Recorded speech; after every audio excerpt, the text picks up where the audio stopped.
아이들의 모습도 그렇습니다. 그래서 아이들이 우리가 조심해야 되는 것 중에 하나가 뭐냐면 아이들은 백지와 같아요. 이 백지 안에 그림을 그려주는 거죠. 근데 아이들 스스로가 그걸 채워 넣을 거라고 생각을 하지만 사실 그 그림은 누가 그려주는 거예요? 예, 주변에 있는 환경이 그려주는 겁니다. 주변에 부모들이 어떤 대화를 하는지, 어떤 이야기를 하고 있는지, 또 어떻게 움직이고 있는지 이런 것이 아이들 안에 그림이 자꾸 그려져 가는 거예요. 그럼 아이들은 어릴 때부터 그 어른들의 모습을 보면서 따라하고 그 말을 따라하고 행동을 따라하고 그렇게 하는 거죠. 그래서 아이들을 보면 그런 얘기 하잖아. 쟤는 어떻게 어쩜 저렇게 나하고 똑같냐고. 그렇게 얘기하는 게 그냥 똑같은 게 아니에요. 보고 아이는 습득하기 때문인 거죠. 그래서 그런 것이 채워지는 겁니다. 그러니까 부모들이 만약에 아이들한테 사랑의 언어를 얘기를 해주면 아이는 사랑의 말을 하게 되어져 있어요. 근데 부모들이 아이들을 비난하는 이야기를 하면 아이들은 비난하는 이야기를 합니다. 가끔 아이들하고 놀 때 그렇게 해보신 적 있죠. 사탕 주고 자 줄까 말까 막 이러다가 아이가 달라고 그러는데 안 주고 막 이러면 아이가 막 짜증내는 모습이 예뻐가지고 그걸 안 주려고 그러죠. 그럼 아이가 막 짜증내다 화나고 뭐 아니면 손을 이렇게 때리고 그러면 이제 어른 때렸다고 그때부터 이제 또 화를 내기 시작하죠. 이런 아주 단순한 장난이나 이런 것들이 어른들의 입장에서는 그냥 내가 재밌어서 하는 건데 아이는 어떤 거예요? 그런 것을 배우는 겁니다. 그러니까 아이들 마음 가운데 뭔가 하나를 먹기 위해서 쟁취를 해야 되던 아니면 안 좋은 소리를 해야 되던 어른들은 나를 약올린다 그러던 뭐 이런 생각들이 자꾸 마음속에 젖어들면 나중에 이 친구가 어떻게 하는지 알아요? 어른이 되면 똑같이 다른 사람에게 그렇게 행동을 합니다. 이게 사람의 모습인 거예요. 그러니까 우리 안에 무엇이 채워져 있느냐. 이거는 그대로 우리 모습이 나타나게 되는 거죠. 뭐 일반적으로 얘기할 때 아까 말씀하신 것처럼 콩 심은 데 콩 나고 팥 심은 데 팥 난다라는 것처럼 어떤 것이 그 안에 채워져 있느냐에 따라 가지고 나중에 그와 같은 모습이 드러나게 되는 거죠. 그래서 우리는 조심해야 될 필요가 있습니다. 내 안에 무엇을 채울 것이냐. 그리고 또 하나 조심해야 될 것이 있어요. 내 안에 채워져 있는 것이 어떤 것이냐를 나는 좀 살펴볼 수 있는 필요가 저희들에게 있습니다. 우리가 그런 교육을 받았어요. 그래서 난 별 수 없이 이런 모습이에요 라고 얘기하는 것도 사실은 그것도 핑계인 겁니다. 내가 그런 교육을 받았어도 나는 그러지 말아야지 라고 바꿔가는 것, 어떤 그 고리를 끊을 수 있는 부분들, 그것을 가져야 되는 게 저희들의 모습인 거죠. 우리나라 사람들은 그래서 조금 분이 많고 화가 많은지도 모르겠어요. 옛날부터 많은 나라의 침략을 받다 보니까 내 나름대로 우리가 살아가야 방향을 찾으면서 그 내면에 갖고 있는 분들 이런 것이 적지 않게 많다 보니까 오랜 역사가 흘러가도 그것이 우리들 안에 내재되어져 있는 거예요. 그러니까 저희 나라 사람들은 강한 사람한테 강하고 약한 사람한테 약하잖아요. 제일 안 좋은 사람이 어떤 사람인지 아셔요? 수체 강한 사람한테는 약하고 약한 사람한테 강하면 그래도 어느 누구한테는 강한 모습이 있는 거잖아요. 근데 약한 사람한테 약하고 강한 사람한테 강한 사람은 어때요? 항상 약한 거예요. 이 사람한테도 약하고 저 사람한테도 약한 거죠. 계속 당하는 거죠. 저희 나라 사람들이 좋은 부분이 있습니다.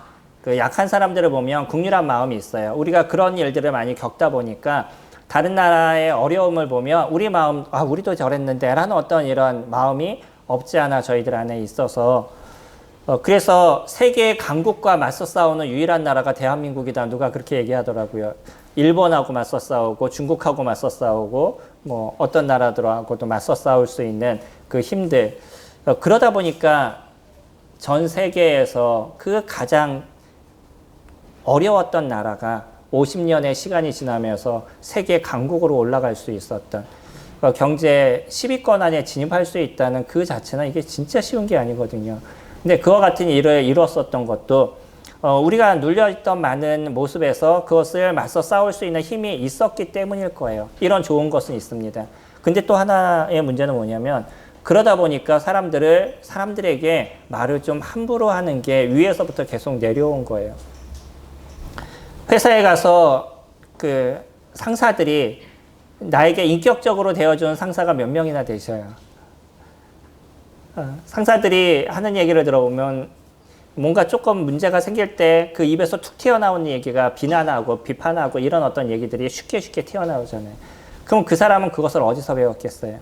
그 윗사람에게 배웠을 거고 또 하나는 뭐냐면 가정에서 그런 것을 배웠다는 것이에요.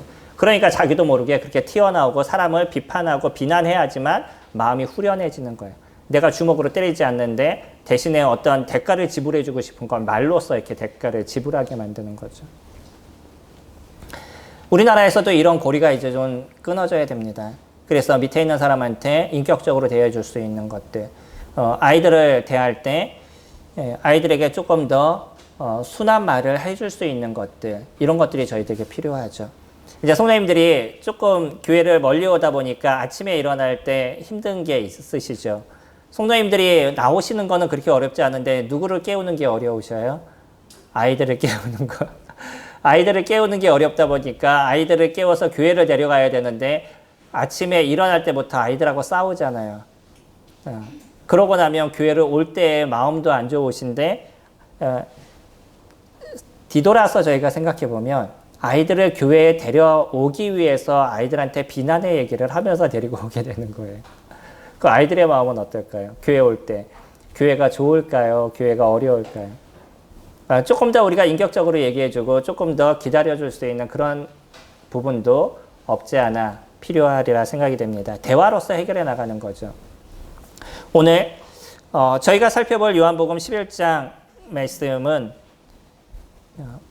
전체적으로 흐르는 그 중심적인 것만 조금 살펴보기를 원하는 마음이 있습니다. 오늘 1절부터 16절까지 같이 살펴보도록 하겠습니다. 한 절씩 같이 교독하겠습니다. 요한복음 1장 1절부터 16절까지입니다. 어떤 병사가 있으니 이는 마리아와 그 자매, 어떤 병자가 있으니 이는 마리아와 그 자매 마르다의 마을 베다니에 사는 나사로라.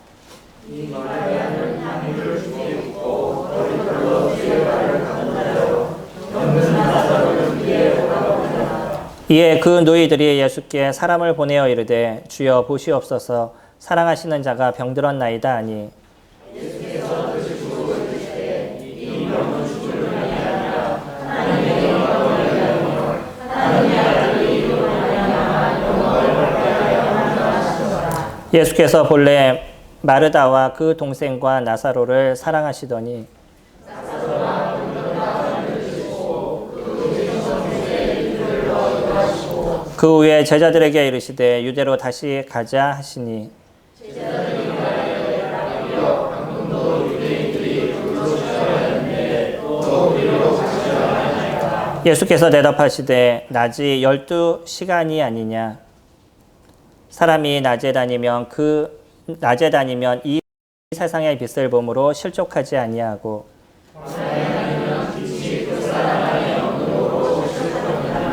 이 말씀을 하신 후에 또 이르시되 우리 친구 나사로가 잠들었도다. 그러나 내가 깨우러 가노라.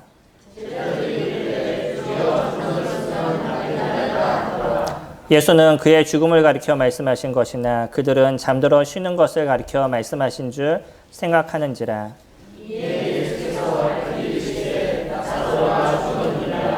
내가 거기 있지 아니한 것을 너희를 위하여 기뻐하노니 이는 너희로 믿게 하려 함이라. 그러나 그에게로 가자 하시니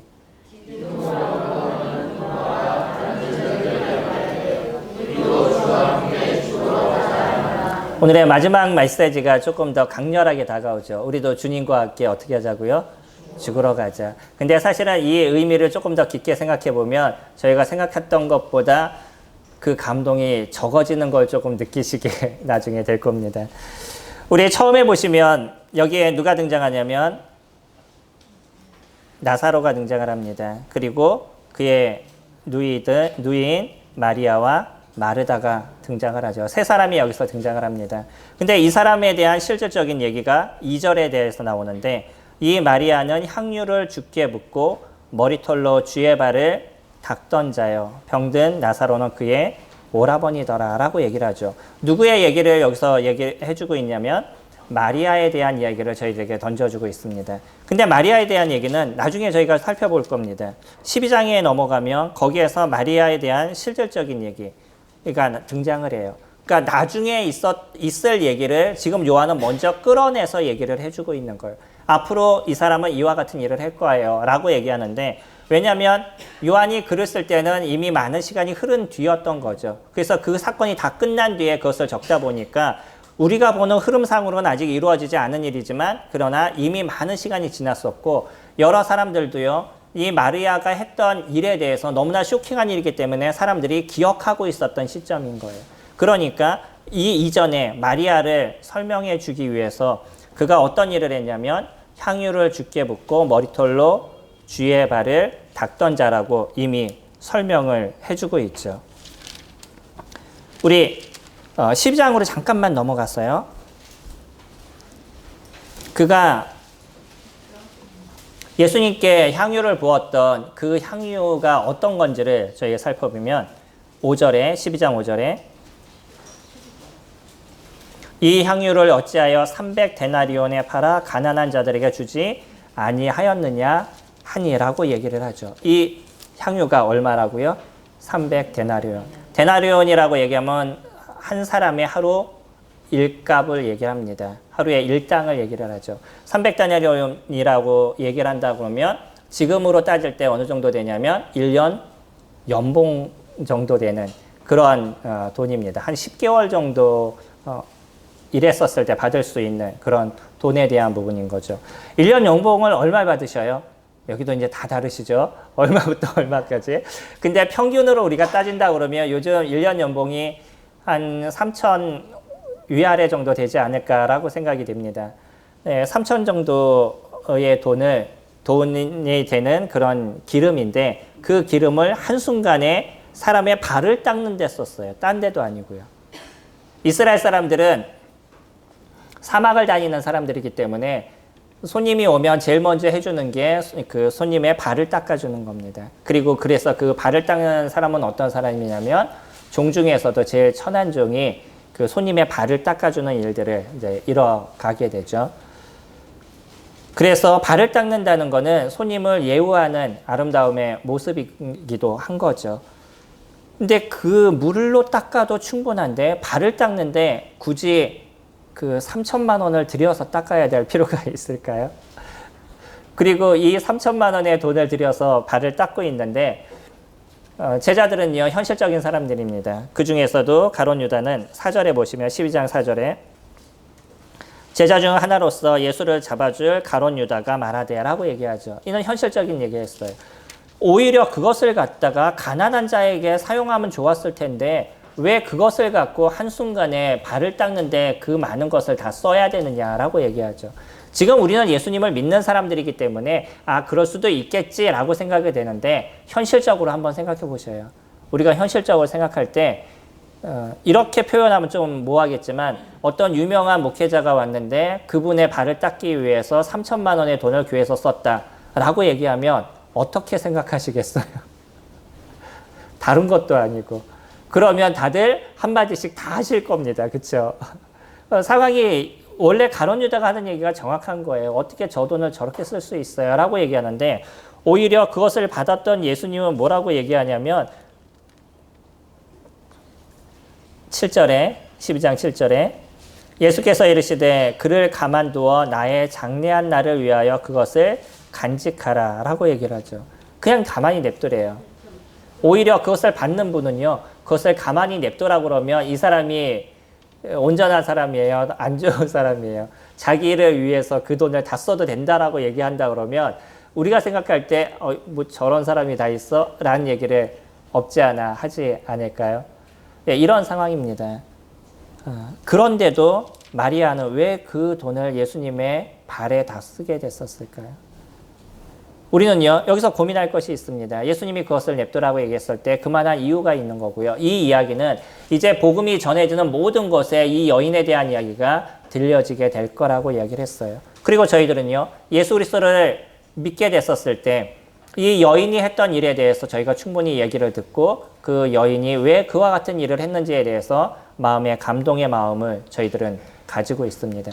그러나 우리가 현실적으로 생각했었을 때 이거는 현실에 맞는 일은 아니라는 거예요. 하지만 이 마리아는 왜 이 비현실적인 일을 그가 해야만 했다는 거죠. 마리아가 이와 같은 일을 할 수 있었던 가장 중요한 것은요. 그는 그가 받았던 은혜가 얼마나 컸는지를 알았기 때문인 겁니다. 그리고 내가 그분의 발을 씻기는데 자기의 머리털로 발을 씻기는 일까지 나의 제일 중요한 부위를 갖고 그 다른 사람의 가장 약한 부위를 내가 닦아줄 수 있는 그런 일을 한다는 건 완전한 복종과 순종에 대한 이야기를 보여주고 있는 거죠. 마리아는 그랬습니다. 그분이 이 땅에 오신 메시아임을 정확하게 드러내는 일을 이뤘었고요. 그가 갖고 있는 그 돈을 그렇게 사용한다 할지라도 그것이 결코 아쉽지 않다는 것을 마리아는 정확하게 보여준 거예요. 그것이 남아서 어디에 다시 쓰여지지는 않았습니다. 그냥 한순간 발을 닦는 데 사용이 됐고요. 다만 그 순간 그 풍겨났던 향기는 그 주변에 있는 모든 사람들이 그 향기를 맡을 수 있었겠죠. 그리고 나서 그들은 기억해야만 했던 것이에요. 이 여인이 했던 그 일들, 왜 이 여인은 그 물질을 그렇게 사용했는지, 근데 그것을 누구를 위해서 사용했는지에 대해서 그 주변에 있는 사람들은 그것을 듣고 생각을 해야 됐던 거죠. 누구에게 그와 같은 일을 했다고요? 예수 그리스도. 이 땅에 오신 하나님의 아들을 위해서 그는 자신의 가장 소중한 것을 드리는데 결코 주저하지 않았습니다. 왜 그럴까요? 그 안에 주님에 대한 확신이 그에게 있었기 때문인 거예요. 우리에게 있어서 주님에 대한 확신이 있었을 때 우리들의 삶의 변화가 어떻게 일어나는지를 저희들에게 잘 보여주고 있습니다. 우리는 11장을 살펴보면서 아직 이 마리아가 그렇게까지 완전한 모습을 갖고 있지 않다는 것은 느낄 수 있을 거예요. 오늘의 보신 본문 말고 그 이후에 있는 나사로를 살리는 모습을 보게 되면 예수님께서 하실 분인지는 알지만 죽은 자를 살릴 정도의 분은 아니라고 마리아도 생각하고 있었던 거죠. 그러나 그분이 나사로를, 자기의 오라버니를 살리는 모습을 보게 됐었을 때 단지 내 오라버니가 살아났어 라는 어떤 은혜, 그것이 아니라 이분이 하셨던 그 일은 하나님의 아들이 아니면 이룰 수 없는 일이라는 것을 정확하게 인지하게 됐었을 때 그의 삶의 태도와 변화가 이루어지고 있는 거예요. 우리는 누가복음에서 마리아와 마르다의 일을 또 살펴볼 수 있습니다. 그 이전에 그들은 어떤 일을 했냐면 예수님이 가끔 그 집에 와서 그들과 같이 대화를 하고 교제를 하는 시간들을 가졌어요. 예수님이 온다는 이야기를 듣게 되니까 마르다는 너무나 이렇게 벅찬 가슴에 어떤 음식을 대접할까 하면서 많은 음식을 이렇게 준비를 하게 됐었죠. 근데 마리아는요, 얄밉게 무엇을 하고 있었냐면 예수님의 하시는 얘기를 듣기 위해서 그 자리에 앉아 있었어요. 누가 더 옳은 행동을 하고 있는 거죠? 음식을 준비하는 게 맞는 거예요. 음식을 준비하는 시간에 혼자 앉아서 그 이야기를 듣는 사람이 더 나은 거예요. 보통 우리가 볼 때는 앉아있는 사람이 조금 얄밉죠. 음식을 준비할 때는 같이 해야 되는 거잖아요. 근데 그러지 않고 혼자 앉아서 말씀을 듣고 있어요. 그러니까 이 마르다가 나중에 예수님께 얘기하죠. 제발 쟤 좀 보내서 같이 음식을 준비하도록 해주세요. 그랬다가 오히려 마르다가 혼났습니다. 이야기를 사람들은 조금 오해를 해요. 그러면서 나는 마르다와 같아요. 나는 뭐 마리아와 같아요. 라고 얘기를 해서 교회에서 어떤 행사가 있는데 나는 마리아와 같기 때문에 오늘은 말씀을 들을 거예요. 라고 준비를 안 하시고 말씀을 들으시는 분이 계시고 어떤 분은 평상시에도 나는 그냥 마르다와 같아요. 라고 해서 말씀식에 나가서 음식을 준비하시는 경우들이 있고 그렇습니다. 좀 잘못 적용하고 있는 거죠. 어떤 사람은 마리아와 같고 어떤 사람은 마르다와 같은 사람이 있는 것이 아니에요. 우리가 말씀을 들을 때 말씀을 들어야 되는 거고요. 함께 수고할 때 같이 수고할 수 있는 것이 필요한 거죠. 말씀을 잘못 적용하게 되면 그건 문제가 발생하게 되는 거예요. 마리아는요. 그때 무엇이 그에게 있어서 소중했냐면 하나님의 말씀으로 채우는 것이 소중했던 거예요. 그래서 마리아는 그것을 선택했습니다. 그 당시에. 혹시 내가 지금 음식을 준비하지 않아서 예수님이 나중에 음식을 드시는데 조금 어려움이 있을 수도 있지만 그러나 그에게 있어서 그 당시에 중요했던 거는 나는 하나님의 말씀을 듣고 나를 채워가는 것. 그는 그것이 그에게 있어서 중요했기 때문에 예수님의 발 앞에 앉아서 말씀을 듣는 일을 이뤄갔던 거죠. 그리고 나서요.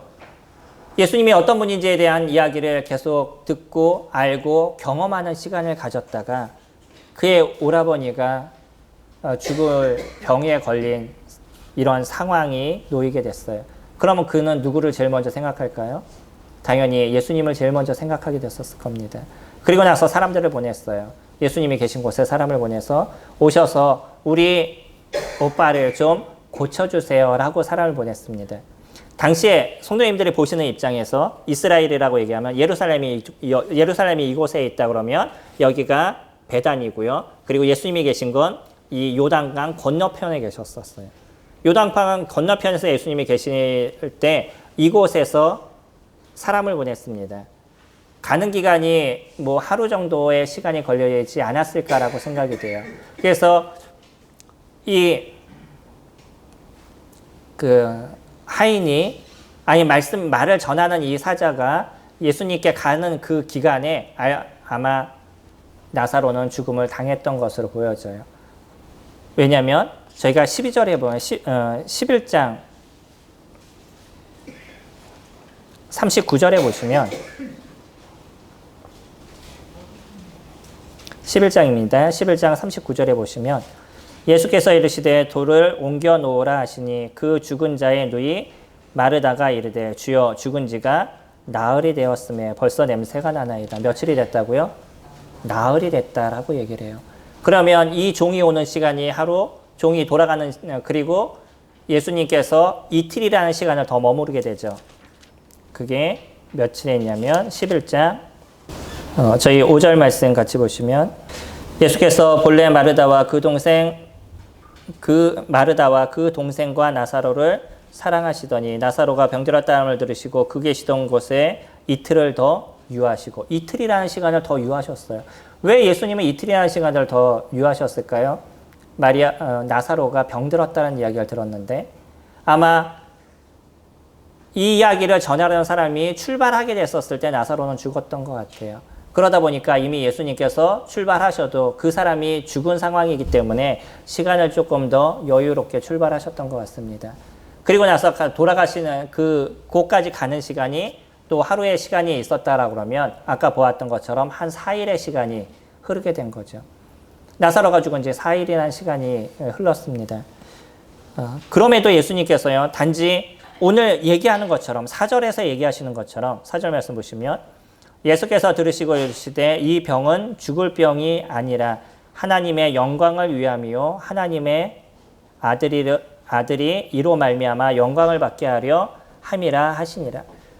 하나님의 영광을 위해서 나사로를 죽인 것이 아니라는 것이에요. 이미 출발하는 시점에서 나사로가 죽었던 모습으로 보여지기 때문에 이미 죽은 상황이라서 그것을 이렇게 표현하신 것이지 예수님이 이틀이라는 시간을 머물면서 나사로가 죽기까지 기다리시던 그런 모습을 갖고 있었던 건 아닙니다. 사흘의 시간이 흘렀어요. 그리고 나서요, 이 나사로가 살아나는 그 경험을 마리아와 마르다가 했습니다. 마리아의 마음에 어떤 생각이 들었을까요? 아, 이분이 진짜 하나님의 아들이셨구나라는 확신이 그가 들게 됐었어요.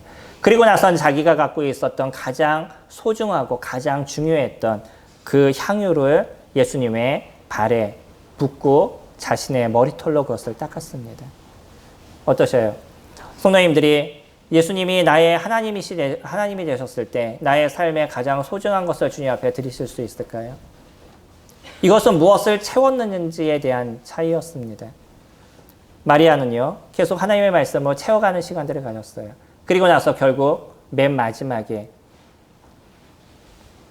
나사로가 살아나는 모습을 보고 나서는 그에게 확신을 갖게 된 거죠. 그 내면에 예수님으로 채워졌습니다. 그러니까 자신이 갖고 있었던 가장 좋은 것을 주님 앞에 드릴 수 있는 그런 여유가 그에게 생겼다는 거예요. 왜 크리스찬들이 자기의 어떤 물질에 그게 얽매여 있는 인생을 살아가죠? 왜 크리스찬이 그 돈이 부족하면 아니면 돈의 모습에 그렇게 힘들어하는 인생을 살아가죠? 아직 내 내면에 예수님에 대한 확실한 채움이 있지 않기 때문이 아닐까요? 예수 그리스도 그분이 하나님의 아들이심을 내가 인정한다 그러면 이 물질적인 부분에 있어서 내가 그렇게 전전긍긍하지 않은 인생을 살아가도 충분히 그분이 나를 채우시고 인도하실 분임을 내가 믿을 수 있지 않을까요? 우리는 내가 원하는 2천만 원, 3천만 원 아니면 1억, 2억의 돈이 채워져서 예수님을 믿는 그런 믿음을 갖고 있는 것은 아닙니다. 내가 살아가는 삶에 그분이 나의 삶을 도우셔서 내가 살아가는 삶에 문제가 없게 하실 그분인 것을 나는 인정하고 주님을 믿는 것이에요. 내게 능력 주시는 자 안에서 내가 모든 것을 할 수 있다라고 얘기했던 그 바울의 이야기처럼 바울이 돈이 많아서가 아니라 난 돈이 없어도 충분히 살아갈 수 있어요. 돈이 있어도 충분히 살아갈 수 있어요. 왜냐하면 그분께서 내가 살아갈 수 있는 능력을 주시기 때문이에요 라고 고백하고 있는 거죠.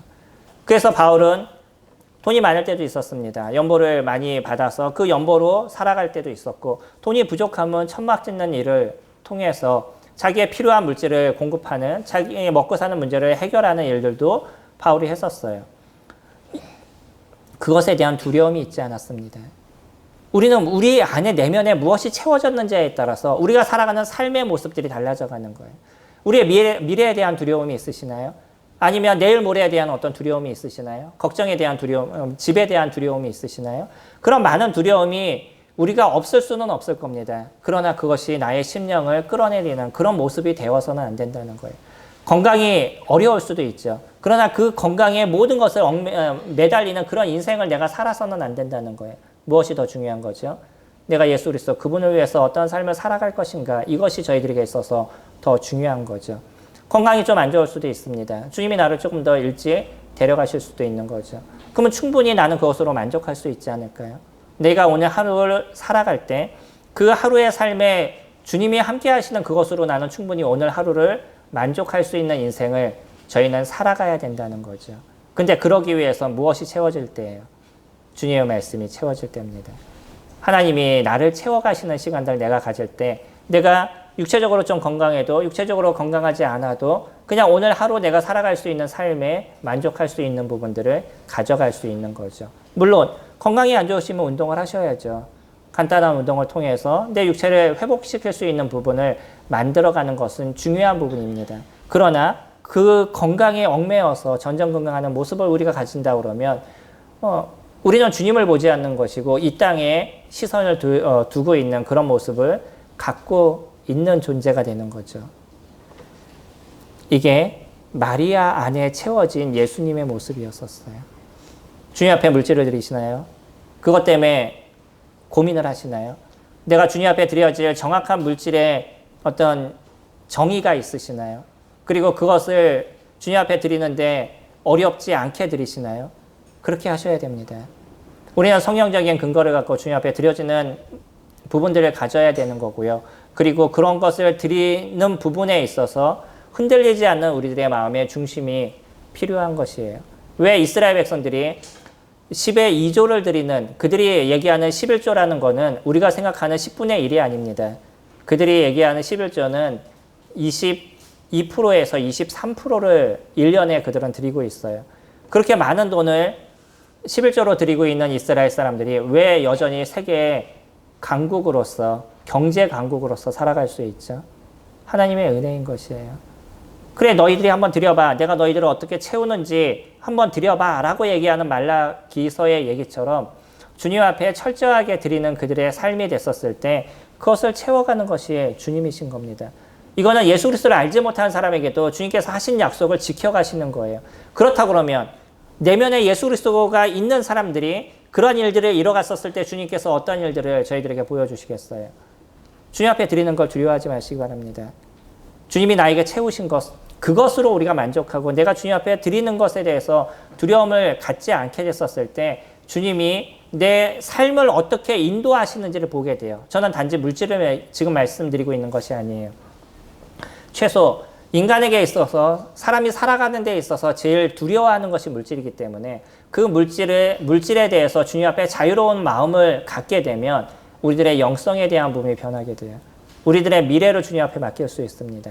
내 삶의 모든 것을 주님 앞에 의지를 드릴 수 있는 거예요. 무엇이 채워졌을 때? 주님으로 인해서 채워졌을 때인 겁니다. 그러지 않는 사람들을 볼까요? 오늘 제자들을 같이 살펴보고 있습니다. 제자들은요, 예수님께서 얘기하신 것처럼 그가 죽을 병이 아니라고 얘기하니까 그럼 예수님 굳이 그렇게 가지 않으셔도 됩니다. 그 전에 어떤 일이 있었냐면 12절에 보시면 제자들이 이르되 주여 잠들었으면 낫겠나이다 하더라. 예수께서 그의 죽음을 가리켜 말씀하신 것이나 그들은 잠들어 쉬는 것을 가리켜 말씀하신 줄 생각하니라. 그 이전에 잠깐 보시면 8절입니다. 8절에 보시면 제자들이 말하되 랍비여 방금도 유대인들이 돌로 치려 하였는데 또 그리로 가시려 하나이까. 이 방금이라는 표현은 그 전에 어떤 사건이 있었는지 저희들은 정확하게 알 수 없습니다. 다만 우리는 볼 수 있는 건 시간이 조금 흘렀지만 10절에서 있었던 사건을 저희들이 보면 눈먼 자를 낫게 했었을 때 그때 유대인들이 예수님을 돌로 치려고 했던, 예수님이 하나님의 아들이라는 표현을 쓰게 되고 그러면 그 신성모독으로 돌로 치려 했던 사건을 저희는 10장에서 살펴볼 수 있었던 거죠. 이 사건을 얘기하는지 그 다음에 다른 사건이 있었는지 저희들은 잘 알 수 없습니다. 분명한 건 뭐냐면 유대인들은 예수 그리스도를 잡아 죽이려는 일을 계속적으로 이뤄오셨고 그래서 예수님은 예루살렘에서 조금 떠나서 지금 요단강 동편으로 가 있는 상황이에요. 근데 요단강 동편에서 다시 예루살렘과 가까운 베다니로 간다는 것은 목숨을 내놓는 일을 하고 있다는 거죠. 제자들은 그것이 두려웠습니다. 예수님, 방금도 유대인들이 돌로 치려 했는데 또 그리로 가려고 합니까? 라고 얘기하세요. 그때 예수님이 뭐라고 얘기하시냐면 9절에 예수께서 대답하시되 낮이 12시간이 아니냐. 사람이 낮에 다니면 이 세상의 빛을 보므로 실족하지 아니하고 밤에 다니면 빛이 그 사람 안에 없는 거로 실족하느니라. 낮에 가면 죽지 않을 거야. 이 얘기를 하신 걸까요? 그 내면에 예수 그리스도의 빛으로 채워져 있다 그러면 너희들이 지금 이와 같은 것으로 실족하지 않을 거야 라는 얘기를 주님께서는 저희들에게 던져주고 계시는 거죠. 제자들은 그냥 낮과 밤을 생각했는지도 모르겠습니다. 근데 주님은 그것을 얘기하신 것이 아니에요. 너희들 내면에 예수 그리스도 나로 인해서 채워져 있는 모습이 된다 그러면 너희는 이것으로 인해서 실족하거나 이것으로 인해서 두려워하는 인생은 살아가지 않을 거라는 거예요. 근데 제자들은 두려웠습니다. 예수님은 쫓아가지만 쫓아가서 생기는 어떤 문제가 나에게 발생할지에 대해서 두려운 마음이 있었어요. 그래서 16절에 얘기하죠. 디두모라고도 하는 도마가 다른 제자들에게 말하되 우리도 주와 함께 죽으러 가자. 아주 결의에 찬 얘기를 하지만 그가 사실은 진짜 예수님을 보호하기 위해서 우리도 죽으러 가자라는 거예요. 별 수 없이. 자, 우리 그냥 쫓아가자 뭐 이런 얘기겠어요. 예, 도마는 그냥 쫓아가자는 얘기입니다. 그가 진짜 결의에 차서 죽으러 가자 이런 얘기가 아니에요. 예수님이 간다 그러니까 그래 별 수 없이 우리는 쫓아가야 돼. 이와 같은 얘기를 지금 던져주고 있는 거죠.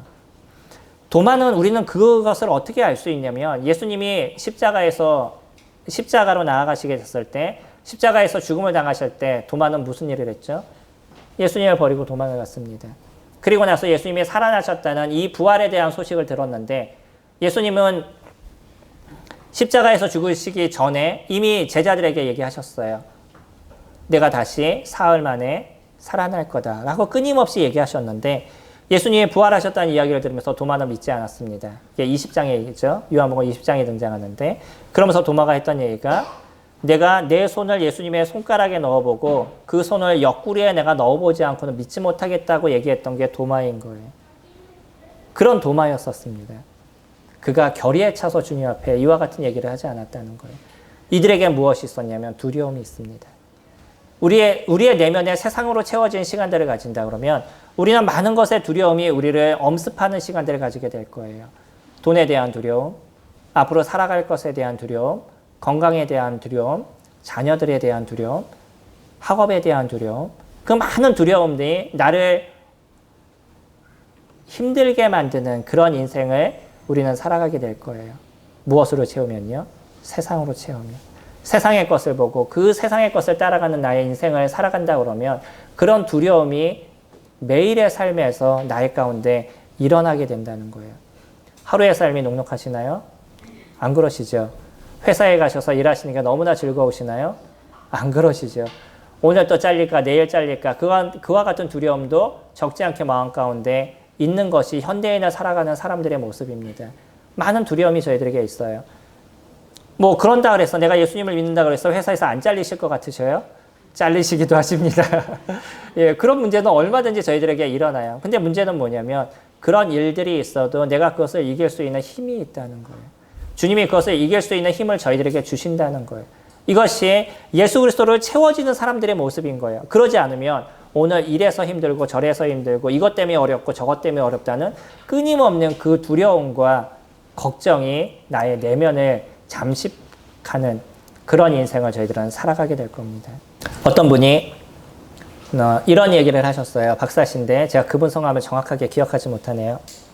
그분이 사람이 갖고 있는 의지, 이 의지는 어떻게 드러내야 되는가라는 강연을 이렇게 하셨었는데 의지를 에너지라고 얘기하길래 처음부터 딱 듣다가 듣지 말아야 되겠다 그러고 스킵할 뻔했어요. 넘어갈 뻔했죠. 안 들으려고.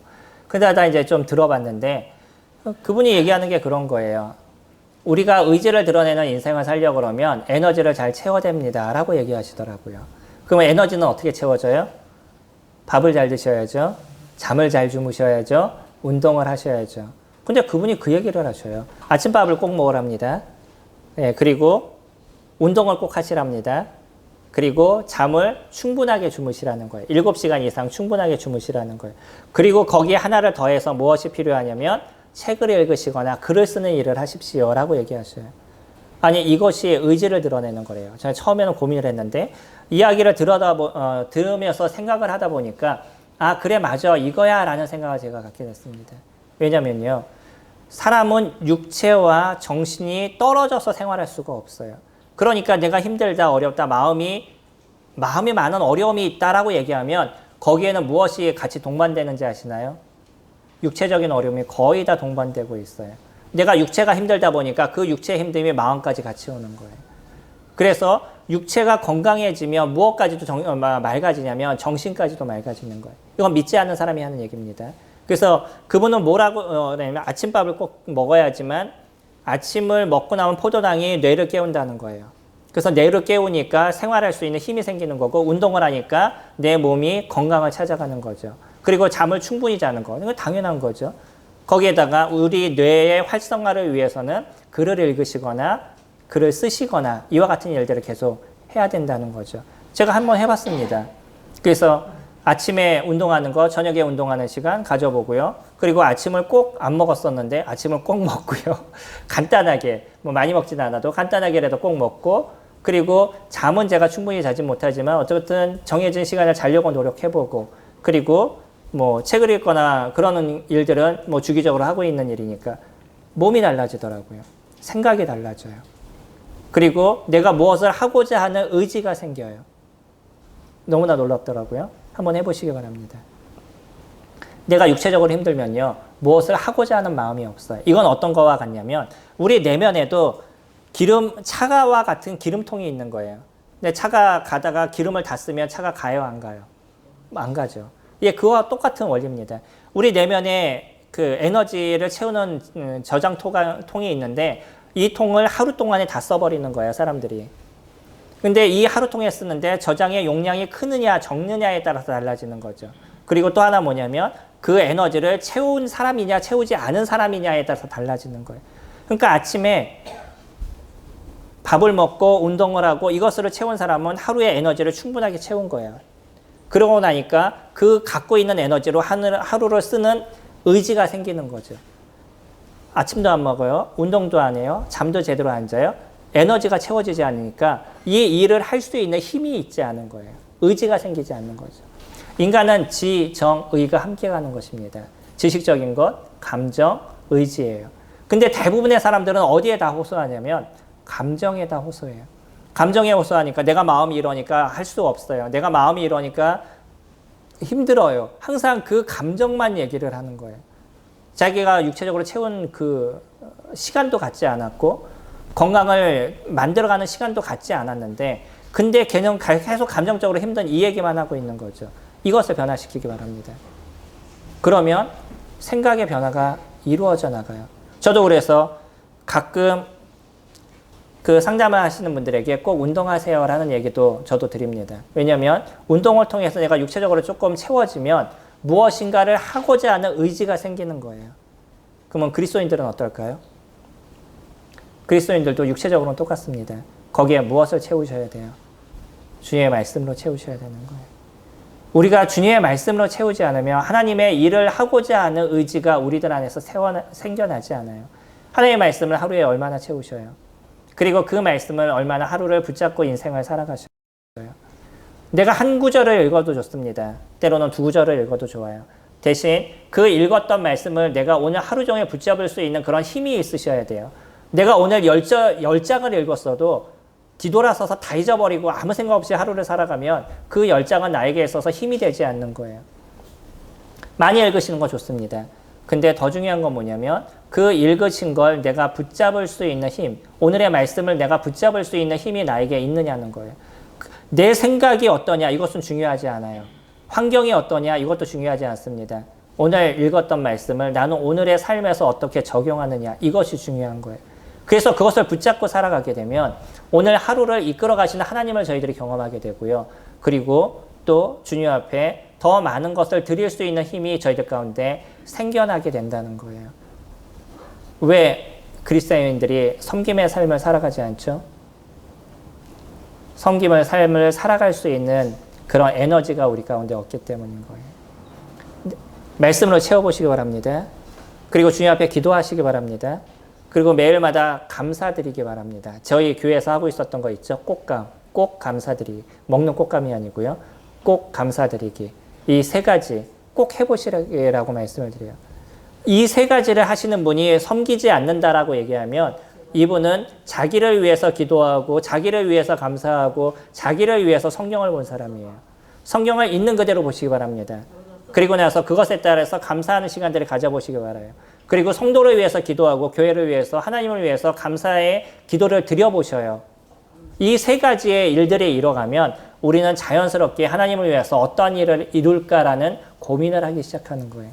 그리고 교회에서 해야 될 일이 내 눈에 보이기 시작합니다. 이것을 맡겨줘서 내가 그 일을 하는 게 아니라 교회를 한번 보셔야 해야 될 일들이 얼마나 많은지를 내 눈에 보이게 돼요. 근데 나에게 에너지가 없어요. 말씀으로 채워지지도 않고요. 주님 앞에 기도하는 시간들도 내가 갖지 않고 하나님께 감사하는 시간들도 내가 갖지 않다 보니까 에너지가 없으니까 무엇을 안 하게 되냐면 섬김의 삶을 이루지 않게 되는 거예요. 오늘 우리는 무엇을 채울까라는 제목으로 오늘의 시간을 같이 살펴봤습니다.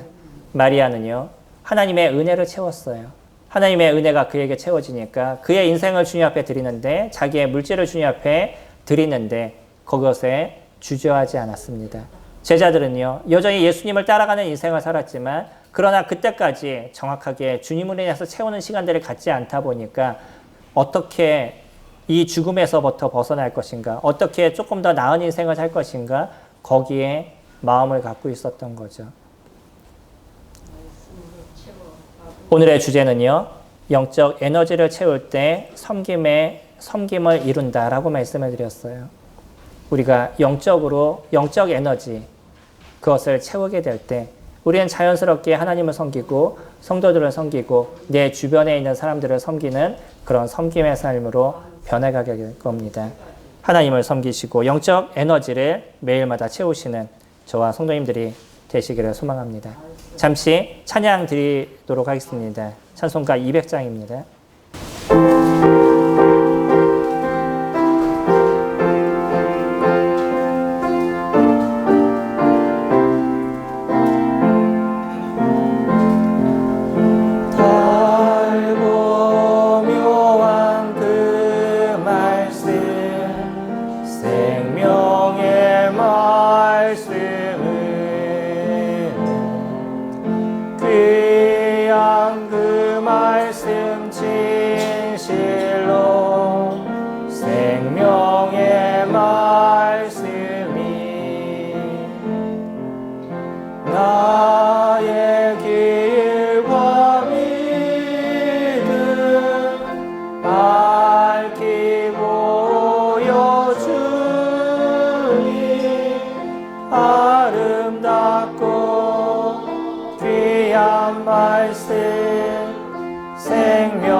아름답고 귀한 말씀 생명샘이로다.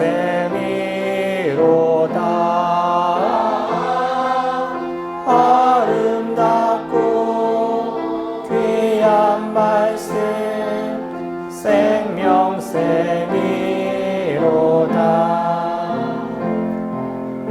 널리 울리어 퍼지는 생명의 말씀은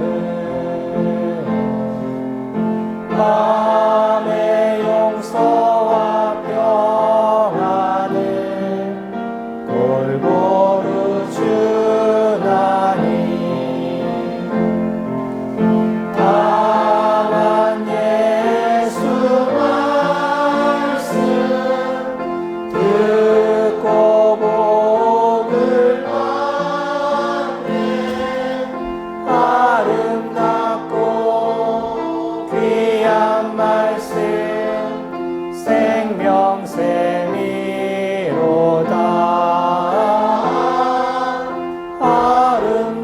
아름답고 귀한 말씀 생명샘이로다.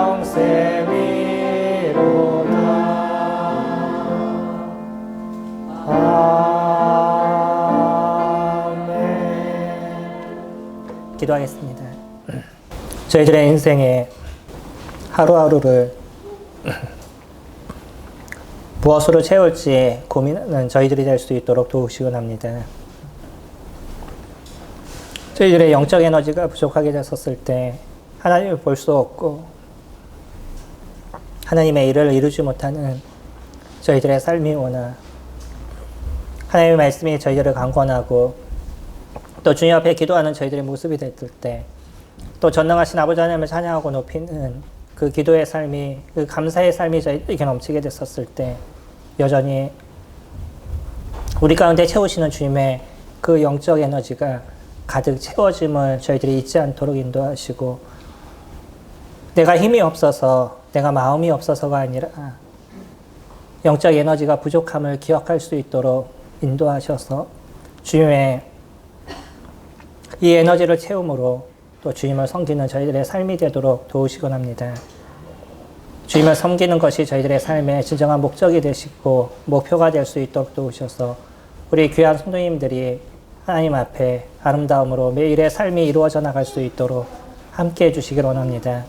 오늘의 시간을 함께 하시고 인도하신 주님 앞에 감사를 드립니다.